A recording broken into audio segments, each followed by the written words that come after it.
Shalom Bapak Ibu Saudara yang dikasihi Tuhan. Apa kabar semuanya? Saya percaya kita semua dalam keadaan baik-baik dan sehat.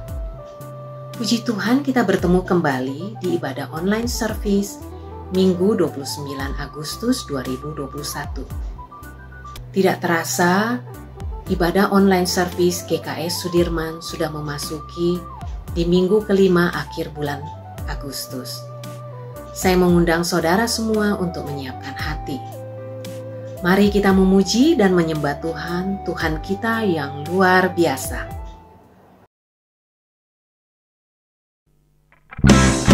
Haleluya. Mari kita bersorak bagi Dia. Kita mau agungkan Yesus Kristus Tuhan, Allah semesta alam. Dia Allah yang luar biasa, Dia Allah yang dahsyat, Dia Allah yang perkasa. Mari jemaat Tuhan, kita agungkan Dia, kita tinggikan Dia, dan kita mau nyanyikan bersama-sama. Kau telah pilih diriku sebelum dunia dibentuk, dan mengenal kasih-Mu. Hidup dalam rencana-Mu. Kau bawaku ke tempat tinggi, penuh berkat dan anugerah terbesar.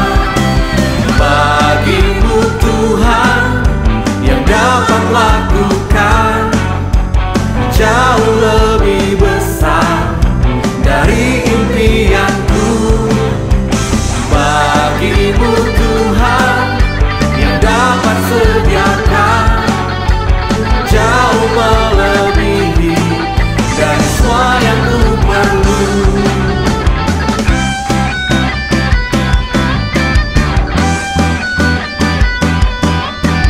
Bagi Dia segala kemuliaan, hormat dan keagungan selama-lamanya. Haleluya. Terima kasih Tuhan. Engkau layak ditinggikan, Engkau layak diagungkan. Mari jemaat Tuhan, dengan iman katakan bersama-sama. Kau telah pilih diriku sebelum dunia dibentuk, dan mengenal kasih-Mu. Hidup dalam rencana-Mu. Kau bawaku ke tempat tinggi,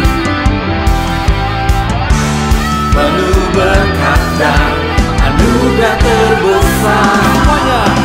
Bagi-Mu Tuhan yang dapat lakukan jauh lebih besar dari impianku. Bagi-Mu Tuhan yang dapat sediakan jauh melebihi dari semua yang ku perlu.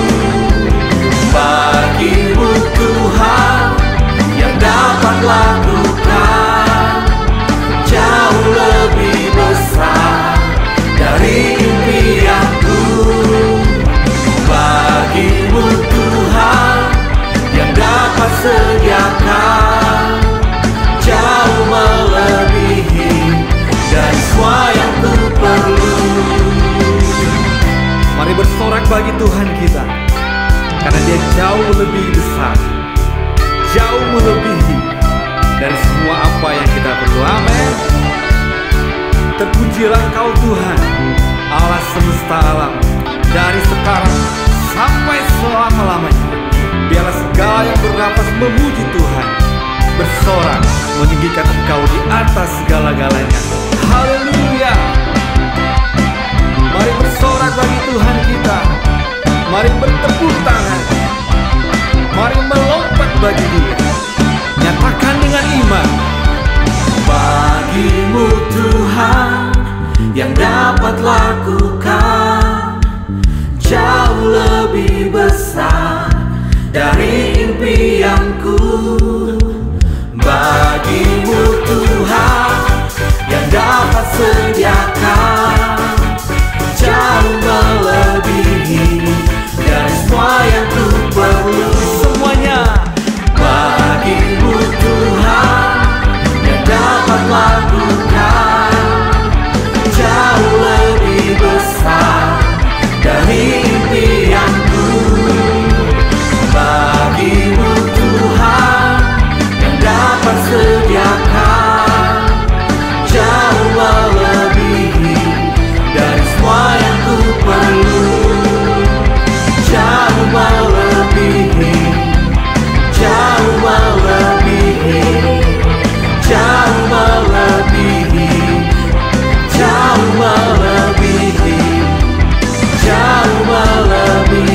pengharapan yang pimpinku berlutut menyembah. Ku selalu menantimu untuk memulihkanku. Dengan hatiku menyembah, bermazmur bagimu. Hanya bagimu kemuliaan, hanya bagimu pujian. Ku kagum dan sembah padamu, Bapa, ku cari wajahmu. Hanya bagimu kemuliaan, hanya bagimu pujian. Kini ku sembah Bapakku yang ku cinta.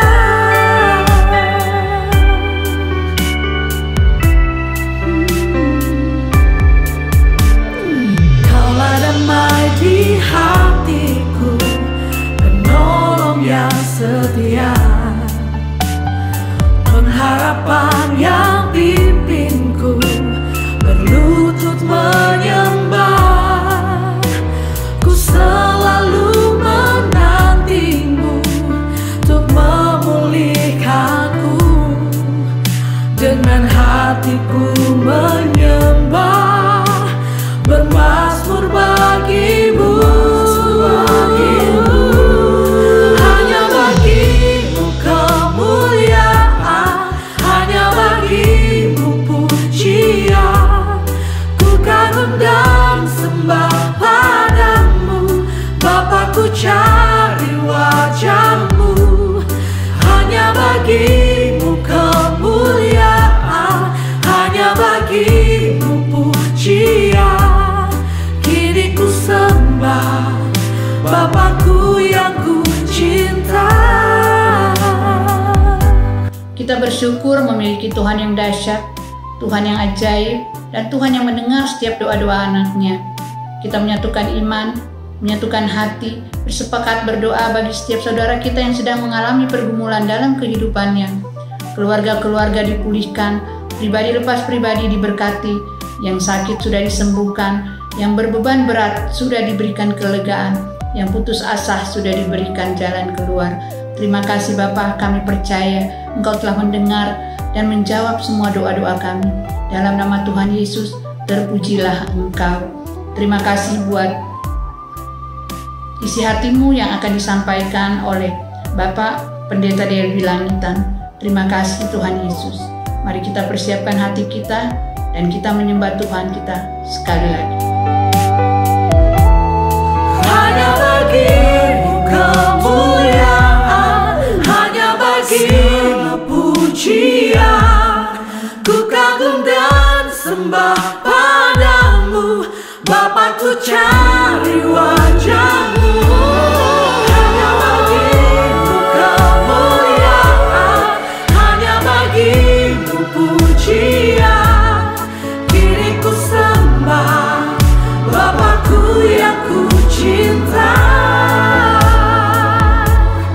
Kini ku sembah Bapakku yang ku cinta.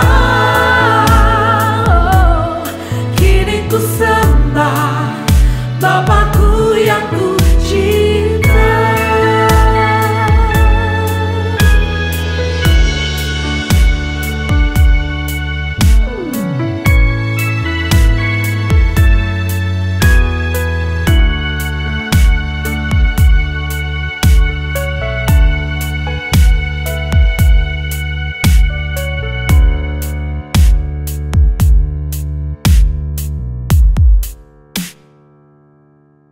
Haleluya, puji Tuhan. Salam damai sejahtera buat kita semua. Saya percaya jemaat Gereja Kemuliaan Sion Sudirman ada dalam keadaan baik dan sehat, diberkati Tuhan. Dan jangan lupa kita semua tetap bersemangat, saudara, karena ketika kita tetap bersemangat, maka apapun yang kita hadapi, apapun situasi, kita tetap bisa menghadapinya dengan kekuatan Tuhan. Itulah yang menjadi kepercayaan dari kita semua ketika harapan kita gantungkan kepada Tuhan. Haleluya. Hari ini kita bersyukur karena di Jakarta khususnya PPKM sudah berkurang ya, dari tingkat keempat sekarang tinggal tingkat ketiga. Ada sedikit kelonggaran dan ada beberapa aktivitas yang tadinya tidak bisa sudah mulai diberikan kelonggaran. Kita bersyukur untuk semua itu. Saya percaya kita semua ada dalam keadaan baik dan bisa menikmati hari-hari kita bersama dengan Tuhan. Puji Tuhan, hari ini adalah hari di mana kita bisa menikmati ibadah online ini yang dalam bulan ini kita punya tema di gereja GKS adalah mengenai kemenangan ya, sehubungan dengan kemerdekaan bangsa kita di bulan Agustus. Nah, tentunya kita bersyukur kemerdekaan yang kita miliki dalam Kristus itu adalah kemerdekaan yang hakiki, kemerdekaan yang begitu dalam, yang membawa kita mengalami kemerdekaan yang benar-benar merdeka.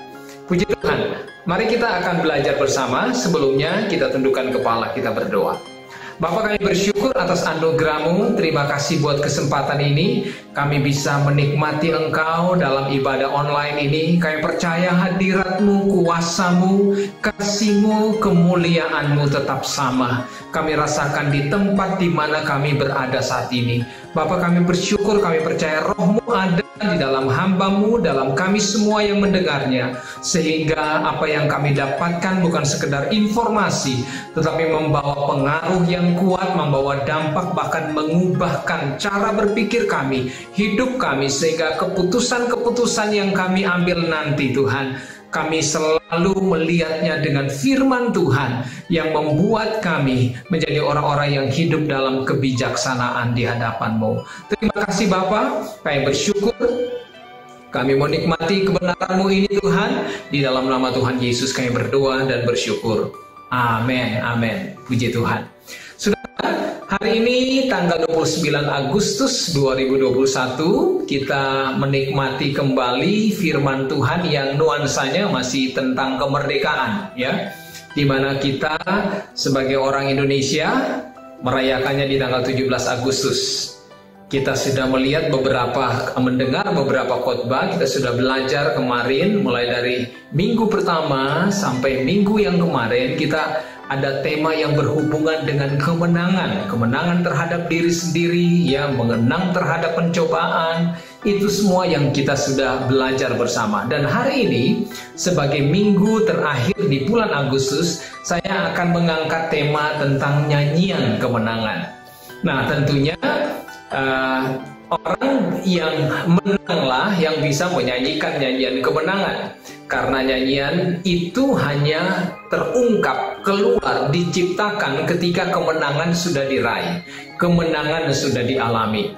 Nah, tentunya seperti bangsa kita Indonesia, lagu Indonesia Raya tentunya baru dinyanyikan, kemudian disebarkan ke seluruh Nusantara ini setelah kemerdekaan benar-benar dinikmati. Dan semua bisa menyanyikannya karena sudah mengalami kemerdekaan tersebut. Nah, hari ini saudara kita akan belajar bersama bagaimana nyanyian kemenangan yang kita miliki. Di mana waktu kita ada di dalam kemerdekaan, kita betul-betul menyanyi dengan begitu luar biasa. Sebagaimana pahlawan bangsa kita di awal waktu mereka merebut kemerdekaan dari penjajah, mereka betul-betul mengupayakan semua strategi, semua tenaga, bahkan nyawa mereka tidak mau dijajah, diintimidasi, tetapi mereka mau memperoleh kemerdekaan, di mana mereka bisa menikmati semua apa yang menjadi hak mereka di negara mereka sendiri. Nah, tentunya tidak berbeda dengan kemenangan kita di dalam Kristus. Nah, saya hari ini akan mengangkat mengenai jemaat di Kolose. Saya akan mulai, saudara, dengan pendahuluan bahwa jemaat di Kolose ini adalah jemaat yang juga menjadi tanggung jawab oleh Rasul Paulus. Jadi tanggung jawabnya Rasul Paulus.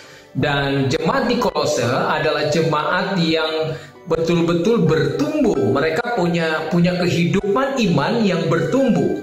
Nah, kita mau belajar bersama dari kehidupan mereka dan bagaimana mereka sebagai orang percaya mereka diberitahu oleh Rasul Paulus mengenai posisi mereka di dalam Yesus, posisi mereka sesungguhnya di dalam Yesus. Yang kedua, saya akan juga melihat, kita belajar bersama mengenai situasi yang mereka alami dan alasan kenapa surat Kolose itu ditulis, ya. Dan yang ketiga, kita juga akan melihat apa fokus yang Tuhan lakukan, yang Tuhan berikan melalui Rasul Paulus supaya menjadi tujuan daripada jemaat di Efesus untuk mereka hidupi, ya. Dan yang terakhir, kita akan lihat akhirnya ada nyanyian kemenangan yang diminta Rasul Paulus untuk selalu mereka sebagai orang percaya hidupi dan mereka miliki dalam keseharian mereka.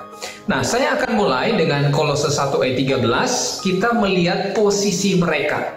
Di sini, di Kolose pasal 1 ini, Rasul Paulus sedang mengangkat tentang siapa kamu, siapa jemaat Kolose itu di dalam Yesus. Mereka punya status kehidupan yang sudah berubah. Nah, dikatakan di dalam Kolose 1 ayat 13, Ia telah melepaskan kita dari kuasa kegelapan dan memindahkan kita ke dalam kerajaan anaknya yang kekasih. Kemudian langsung lihat Kolose 2 ayat 6 dan 7. Saya akan combine dua ayat ini.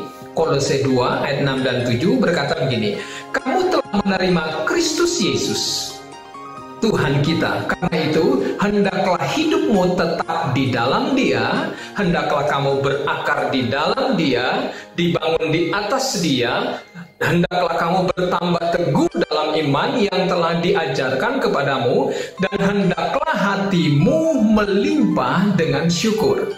Nah, dari kedua ayat ini kita melihat ada sesuatu yang terjadi di balik ungkapan firman Tuhan ini kepada jemaat Kolose. Di sini Rasul Paulus terlihat sekali mengingatkan kepada mereka bahwa saat ini mereka punya posisi yang baru dari kehidupan yang gelap, tempat yang lama yang gelap, tempat yang penuh dengan kejahatan, sekarang sudah berpindah kepada terangnya yang ajaib. Jadi jemaat Kolose adalah orang-orang pindahan, orang-orang yang dipindahkan oleh karena kasih karunia Tuhan, oleh karena mereka percaya kepada Kristus. Dan dia katakan saat ini ketika di tempat yang baru di mana kalian berada, kamu harus tetap di dalam Dia, kamu berakar di dalam Dia, dibangun di atas Dia, bertambah teguh dalam iman, dalam pengajaran yang disampaikan, dan hendaklah kamu melimpah dengan syukur. Nah, di sini Rasul Paulus mengingatkan jemaat Kolose untuk mereka mengucap syukur, untuk mereka betul-betul tertanam di dalam iman mereka kepada Tuhan. Itu posisi mereka. Karena mereka sudah diselamatkan, mereka sudah menerima kasih karunia Tuhan. Nah, surat Kolose ini ditulis karena jemaat di Kolose mulai mengikuti atau mulai terpengaruh dengan ajaran-ajaran palsu. Ada yang terjadi di dalam keadaan mereka. Nah, kita tahu jemaat jemaat Kolose ini tidak pernah didatangi langsung oleh Rasul Paulus. Tapi jemaat Kolose ini adalah hasil dari pelayanan Paulus ketika Paulus melayani beberapa tahun di Efesus. Waktu mereka melayani di Efesus, kemudian muncullah seperti pos penginjilan yang terjadi di Kolose, dan kemudian ada orang-orang atau pelayan-pelayan Tuhan yang dari rekan-rekan Rasul Paulus itu pergi untuk membangun jemaat di sana. Dan salah satunya adalah Epafras, ya, mereka yang membangun jemaat di sana. Nah, dari Epafras inilah kemudian Paulus mendapat informasi mengenai perkembangan dan apa yang terjadi dalam jemaat Kolose. Ternyata ada gejolak yang terjadi di sana. Nah, apa yang terjadi? Kita masuk bagian kedua, bagian B, di mana situasi yang mereka alami di dalam jemaat. Apa yang dialami? Perhatikan Kolose 2 ayat 8. Kolose 2 ayat 8 dia katakan begini.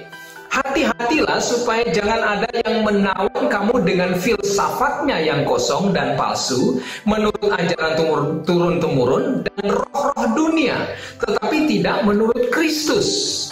Terus lompat lagi, ada 2 ayat di sini, Kolose 2 ayat 18. Kolose 2 ayat 18 katakan, janganlah kamu biarkan kemenanganmu digagalkan oleh orang yang pura-pura merendahkan diri dan beribadah kepada malaikat, serta berkanjang pada penglihatan-penglihatan dan tanpa alasan membesar-besarkan diri oleh pikirannya yang duniawi. Nah, lihat, ada sesuatu yang serius terjadi di dalam jemaat Kolose. Jemaat yang sedang bertumbuh ini rupanya mulai tersusupi dengan pengajaran filsafat-filsafat yang kosong yang mempengaruhi mereka, sehingga ada dari jemaat Kolose yang mulai menyembah seperti menyembah malaikat dan mulai melarang lakukan ini, lakukan itu, nggak boleh makan ini, tidak boleh makan itu. Mulai ada seperti itu, dan rasanya Rasul Paulus melihat bahwa mereka merasa bahwa Tuhan percaya kepada Yesus belum cukup. Kamu harus lakukan ini, pantang ini, dan pantang itu. Kamu harus membuat ini, membuat itu. Jadi ada tambahan. Nah, itu sebabnya Rasul Paulus berkata, jangan sampai kamu terpengaruh dengan mereka. Nah, di ayat 8 dari Kolose pasal 2, hati-hatilah supaya jangan ada yang menawan kamu dengan apa? Pertama, filsafat yang kosong, dan yang kedua, ajaran turun-temurun, dan yang ketiga adalah roh-roh dunia. Jadi ada 3 pengaruh yang kuat yang coba menawan iman jemaat Kolose saat itu, yang harusnya mereka sudah hidup dalam kemenangan. Mereka sudah merdeka di dalam Yesus, mereka sudah menerima keselamatan utuh sepenuhnya dalam Kristus. Tapi ketika mereka mendengar ada berita-berita ini dari orang-orang yang tidak bertanggung jawab, mereka mulai terpengaruh. Dan di sana dikatakan dengan spesifik, pertama, filsafat. Nah, kalau kita lihat filsafat biasanya dibawa oleh orang Yunani. Orang Yunani datang ke Kolose dan menekankan tentang filsafat yang mereka percayai. Dan kemudian ada tentang ajaran turun-temurun.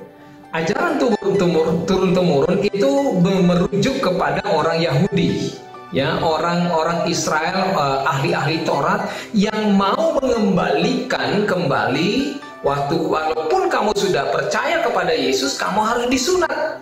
Jadi hukum Taurat, semua tuntutan hukum Taurat mereka minta supaya tetap dilakukan.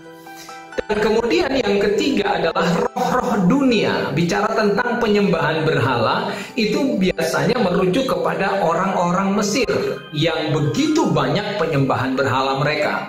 Jadi kalau kita melihat ada tiga faktor utama: filsafat, turun-temurun, kemudian filsafat. Yang kedua adalah ajaran turun-temurun, dan yang ketiga adalah roh-roh dunia, datang dari kelompok orang yang berbeda. Orang Yunani, orang Israel, orang Yahudi, Yudaisme, dan juga ada orang-orang yang dari Mesir. Jadi mereka ini menyerang dari berbagai sisi, dan sayangnya jemaat Kolose mulai terpengaruh. Nah, itulah yang kemudian menjadi alasan kenapa Kolose ini ditulis, surat Kolose ditulis, untuk mengingatkan kepada jemaat bahwa Yesus saja sudah cukup.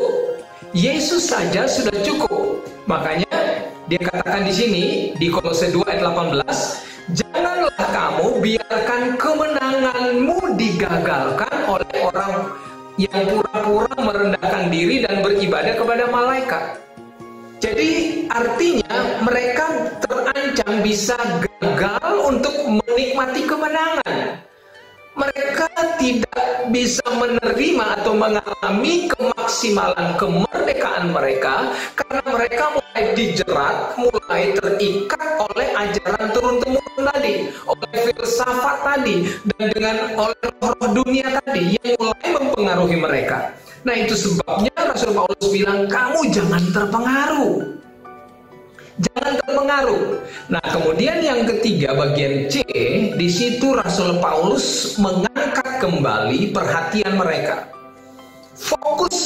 harus fokus kepada Yesus untuk menikmati kemenangan yang sesungguhnya, kemerdekaan yang sesungguhnya di dalam Yesus. Kamu harus fokus kepada apa yang sudah dilakukan Yesus di atas kayu salib. Kita tidak perlu tambah ini dan tambah itu. Kita cukup percaya dan kemudian hidup dalam firman, berjalan dalam iman, berjalan dalam pengajaran rasul-rasul. Di situ kalian akan alami kemenangan yang luar biasa. Nah, itu sebabnya yang bagian C saya tulis begini: fokus kepada ajaran yang benar dan kehidupan yang harus dijalani. Nah, di sini diangkat bahwa ada tentang sunat manusia dan sunat Kristus. Saya akan baca di dalam Kolose pasal 2. Kolose pasal 2 ayat 10 dan 11. Dia katakan begini: dan kamu telah dipenuhi di dalam Dia. Dialah atau Yesus, ya, Yesuslah kepala semua pemerintah dan penguasa. Dalam Dia kamu telah disunat. Bukan dengan sunat yang dilakukan oleh manusia, tetapi dengan sunat Kristus yang terdiri dari penanggalan akan tubuh yang berdosa. Nah, kalau kita melihat di sini, saudara, berarti orang-orang di Kolose mulai terpengaruh dengan ajaran untuk kembali disunat secara jasmani, menanggalkan bagian daging, ya, bagian tubuh dari manusia. Itu sebabnya ditekankan di sini, kamu sudah disunat dengan pakai apa? Sunat Kristus. Rupanya ada istilah baru disampaikan oleh Rasul Paulus kepada mereka. Selama ini mereka mengenal hanya sunat daging seperti yang dilakukan di hukum Taurat. Tetapi kemudian Rasul Paulus menekankan kamu tidak perlu lagi seperti itu. Itu hanya bayangan di perjanjian lama. Sekarang kamu sudah mengalami, sudah disunat, yaitu penanggalan akan tubuh yang berdosa. Jelas sekali di situ. Berarti mereka mulai terpengaruh. Nah, kemudian kita melihat di sini Rasul Paulus mengingatkan dalam Kolose pasal 3 ayat 1 sampai 4. Kolose 3 ayat 1 sampai 4 dia katakan begini: karena itu, kalau kamu dibangkitkan bersama dengan Kristus, carilah perkara yang di atas, di mana Kristus ada duduk di sebelah kanan Allah. Pikirkanlah perkara di atas, bukan hanya di bumi, bukan yang di bumi. Ya, sebab kamu telah mati dan hidupmu tersembunyi bersama dengan Kristus di dalam Allah. Apabila Kristus yang adalah hidup kita menyatakan diri kelak, kamu pun akan menyatakan diri bersama dengan Dia dalam kemuliaan. Wow, luar biasa. Di sini Rasul Paulus mengingatkan jemaat yang ada di Kolose tentang status mereka sesungguhnya dalam Kristus. Kamu sekarang itu posisinya ada di dalam Kristus, dikatakan. Kalau kamu dibangkitkan bersama dengan Kristus, carilah perkara di atas, di mana Kristus ada duduk di sebelah kanan Allah. Pikirkanlah, katanya, perkara yang di atas. Sebab di ayat yang ketiga, sebab kamu telah mati dan hidupmu tersembunyi bersama dengan Kristus. Saya bisa gambarkan begini, kalau tersembunyi itu berarti kita dilihat dari semua sisi tidak kelihatan karena tersembunyi di dalam. Sama seperti SIM card yang ada dalam handphone. SIM card biasanya ada di dalam, tersembunyi, dan kita tidak bisa lihat dari luar. Yang kita lihat handphone. Nah, demikian pun saudara, ketika kita percaya kepada Yesus, kita pun ada di dalam Kristus. Dari sisi manapun kita dilihat, hendaknya yang terlihat adalah karakter Kristus. Itulah posisi kita, itulah gambar hidup kita di hadapan Bapa saat ini. Saat ini kehidupan kita di hadapan Bapa adalah seperti Kristus, di dalam Kristus. Jadi yang dilihat adalah kebenaran Kristus, bukan kebenaran kita. Nah, dengan melihat ini, kita tidak perlu menambah sesuatu lagi untuk membuat kita lebih suci, lebih kudus, tidak. Karena kekudusan Tuhan Yesus, kebenaran Kristus sudah cukup untuk kita. Apa yang kita lakukan? Kita hanya menjalani, menghidupi kebenaran yang sudah disematkan dalam kehidupan kita yang sudah diberikan. Sebagai orang benar, saya harus berdoa. Sebagai orang benar, saya harus baca firman Tuhan. Saya harus hidup melakukan firman. Saya harus menjadi saksi. Sebagai orang benar, saya hidup dalam kasih. Sebagai orang yang sudah diselamatkan, saya harus memberi, saya harus melayani. Bukan performa kita yang kemudian akan menjadi ukuran kita dibenarkan. Tidak. Jadi waktu itu jemaat Kolose diseret, seolah-olah diseret untuk kembali kepada upaya manusia untuk diakui di hadapan Tuhan, untuk dibenarkan, untuk dianggap layak. Tidak, tapi kita sudah tersembunyi dalam Kristus. Jadi jemaat Kolose diingatkan, sama seperti kita nih. Kita semua diingatkan bahwa kita sudah dimenangkan, sudah dimerdekakan di dalam Kristus. Kemerdekaan Kristus, kemenangan Kristus adalah kemenangan kita. Nah, itu sebabnya saudara, di ayat yang keempat, apabila Kristus yang adalah hidup kita, dia pakai kata itu. Kristus adalah hidup kita. Kristus adalah hidup kita. Saudara bisa tangkap ya, Roh Kudus tetap menaruh sesuatu bahwa Kristus itu adalah hidup kita. Menyatakan diri kelak, kamu pun akan menyatakan diri bersama dengan Dia dalam kemuliaan. Lihat, kesatuan itu sudah terjadi sekarang. Sudah terjadi sekarang. Waktu Yesus datang untuk dalam kemuliaannya, kita pun dimuliakan bersama-sama. Kenapa? Karena kita adalah anak-anak Allah. Nah, sebagai orang yang dipengaruhi oleh orang Yahudi, saudara, Rasul Paulus menekankan di ayat 10, saya akan baca.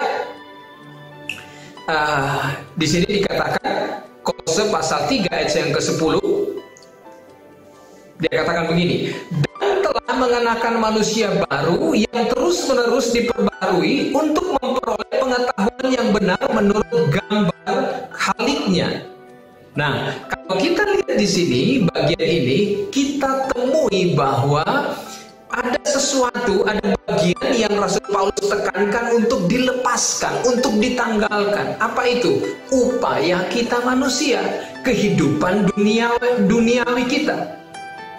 Ya, kita harus mengenakan yang baru dan menanggalkan yang lama. Ada yang harus kita tanggalkan. Apa yang harus kita tanggalkan di sana?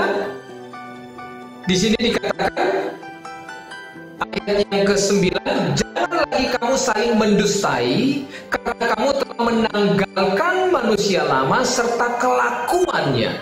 Jadi kita harus tanggalkan manusia lama kita. Ini diingatkan Rasul Paulus supaya kamu fokus kepada manusia baru di ayat yang ke-10, dan telah mengenakan manusia baru yang terus-menerus diperbarui untuk memperoleh pengetahuan yang benar menurut gambar Khaliknya. Nah, lihat ada dua kata di sini. Yang pertama tanggalkan, yang kedua kenakan. Nah, untuk mengalami kemerdekaan kita di dalam Kristus, kemenangan kita yang begitu dahsyat, begitu hebat yang dilakukan Tuhan, kita harus menanggalkan manusia lama ini. Jangan itu kita bawa.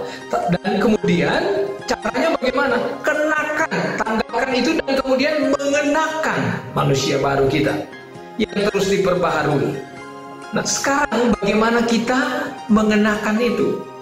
Kalau kita menanggalkan, tentunya dengan kita percaya kepada Yesus, terima semua apa yang menjadi karya Yesus di kayu salib yang sudah selesai, dan kita hanya hidup menurut kebenarannya, percaya saja, terima kebenaran yang sempurna dari Tuhan, dan hidupi apa yang Tuhan sudah lakukan, apa yang Tuhan sudah firmankan kepada kita, dan kemudian kita mengenakan. Sekarang pertanyaannya, bagaimana kita mengenakannya?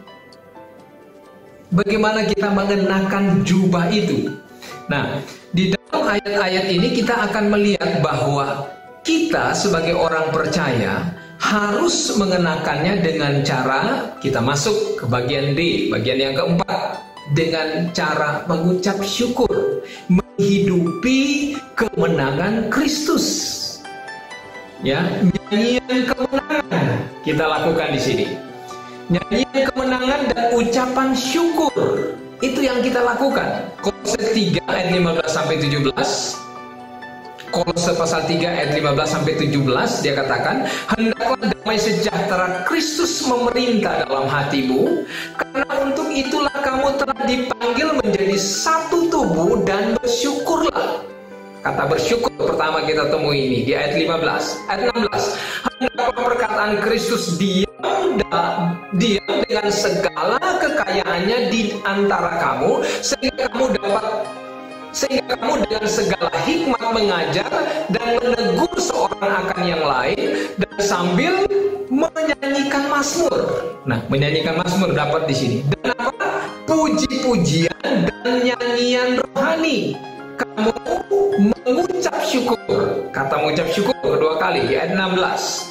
Kepada Allah di dalam hatimu, dan segala sesuatu yang kamu lakukan dengan perkataan atau perbuatan, lakukanlah semuanya itu di dalam nama Tuhan Yesus sambil mengucap syukur. Ketiga, oleh Dia kepada Allah Bapa kita.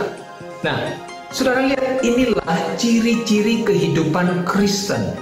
Nyanyian kemenangan kita ada alasan yang jelas, bahwa waktu kita percaya menerima Yesus sebagai Tuhan dan Juru Selamat, semua berkat yang telah Allah curahkan di atas kayu salib karena Ia sudah mengorbankan dirinya dan memberikan tubuhnya, hidupnya kepada kita, maka semua berkat yang ada pada Yesus saat ini menjadi milik kita.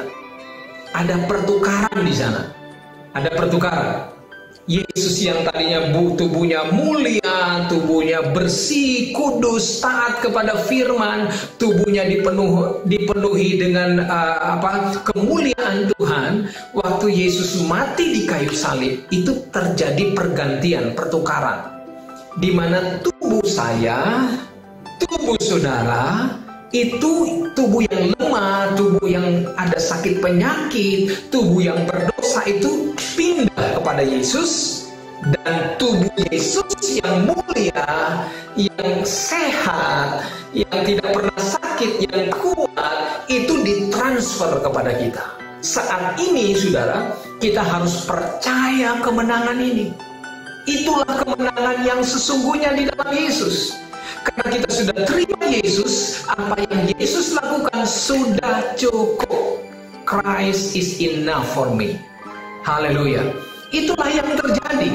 Tuhan Yesus menanggalkan semua apa yang dilakukan atau apa yang menjadi senjata iblis dan memberikan kemenangannya itu kepada kita semua.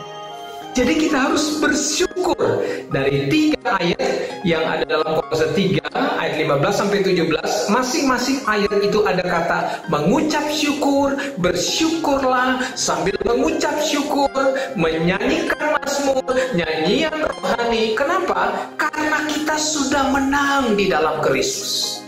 Hari ini kalau ada di antara kita yang dalam keadaan sakit, keadaan lemah tubuh, keadaan ekonomi yang masih goncang, dan kemudian ada hal-hal yang pergumulan yang mungkin rasanya sulit dihadapi, percayalah kemenangan Kristus adalah kemenangan kita.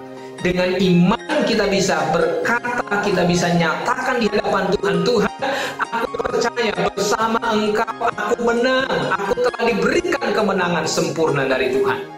Nah, ada beberapa hal, ada 3 hal mungkin yang saya bisa titipkan untuk menjadi ingatan kepada kita, alasan-alasan untuk supaya kita terus mengucap syukur. Yang pertama, Kolose 1 ayat 19, ayat 2 dan 9. Dalam Yesus berdiam secara jasmania seluruh kepenuhan Allah.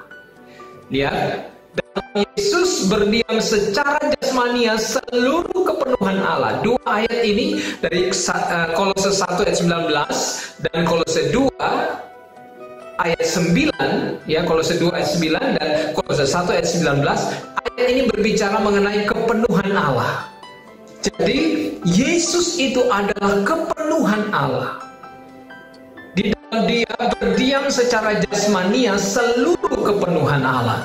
Nah, kenapa kita mengucap syukur? Karena Allah di dalam Yesus sudah menyelamatkan kita, dan kemudian bahkan Ia sudah mati bagi kita, menggantikan kita, dan saat ini Dia hidup di dalam kita, dan kita hidup di dalam Yesus. Jadi kita ada di dalam satu zona yang begitu aman, zona yang begitu nyaman, karena kita ada bersama dengan Yesus. Saya selalu mengingatkan bahwa kalau Nuh dan keluarganya itu ada di Bahtera, ketika air bah itu semakin naik, perahu itu nggak pernah dibawa. Semakin naik air itu, perahu itu tetap di atas. Setinggi manapun dia naiknya air itu, selalu perahu itu lebih tinggi daripada air. Demikian pun keberadaan kita di dalam Yesus. Sebesar apapun, sesulit apapun, ingat kita ada di dalam Yesus. Kita selalu ada di atas, sudah mengatasi setiap pergumulan, sudah mengatasi setiap sakit penyakit, sudah mengatasi setiap masalah. Kita sudah ada di atas. Jadi jangan takut, jangan khawatir. Kita bersyukur. Nyanyian kemenangan yang kita nyatakan lewat hidup kita. Bersyukur kepada Tuhan. Itulah nyanyian pengharapan, nyanyian kemenangan yang Tuhan sudah berikan kepada kita. Kita bersyukur senantiasa. Makanya saudara, betapa pentingnya setiap hari kita menaikkan syukur. Karena di dalam Kristus, Kristus adalah kepenuhan Allah, ada di dalam kita. Bahkan Dia sudah mati bagi kita. Bahkan Dia mati sebagai kita. Bukan sekedar mati untuk kita, tapi mati sebagai kita. Dia menggantikan semuanya. Luar biasa. Yang kedua, Kolose 1:27. Kristus di dalam kamu, Kristus yang adalah pengharapan akan kemuliaan. Kenapa kita harus mengucap syukur, menyanyikan nyanyian kemenangan? Karena pengharapan akan kemuliaan Allah itu ada di dalam kita. Wow, luar biasa ini. Yesus Kristus, Allah di atas segala Allah, Dia ada di dalam kita, hidup di dalam kita, bekerja di dalam kita, dan melalui kita. Betapa pentingnya kita menyadari posisi kita dalam Kristus, seperti yang diingatkan kepada jemaat di Kolose. Dan kemudian yang ketiga, Kolose 2:3 dikatakan begini, di dalam Dia tersembunyi segala harta, hikmat, pengetahuan.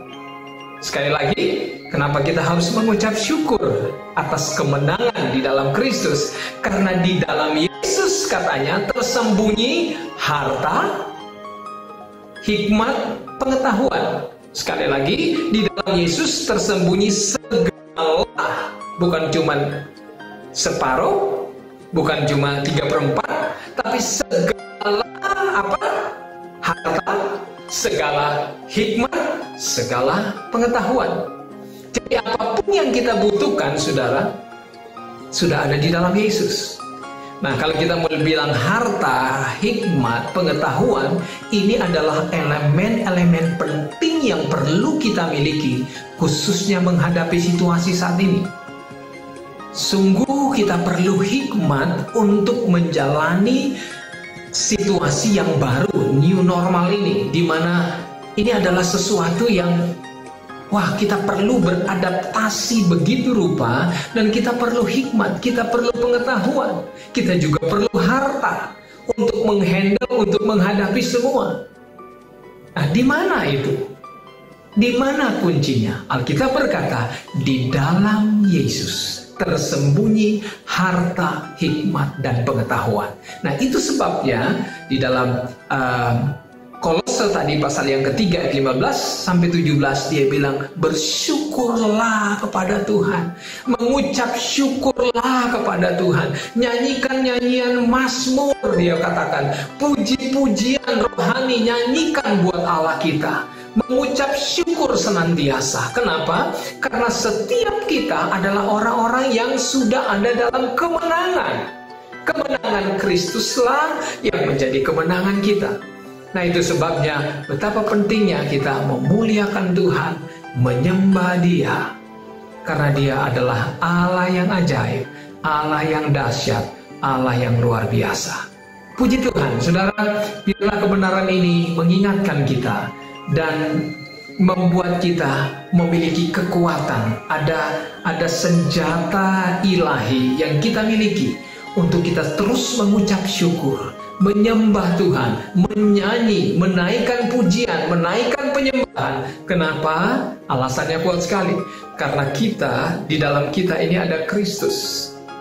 Harapan akan kemuliaan ada di dalam kita. Dan kemudian segala harta, segala hikmat, segala pengetahuan tersembunyi di dalam Kristus yang juga ada di dalam kita.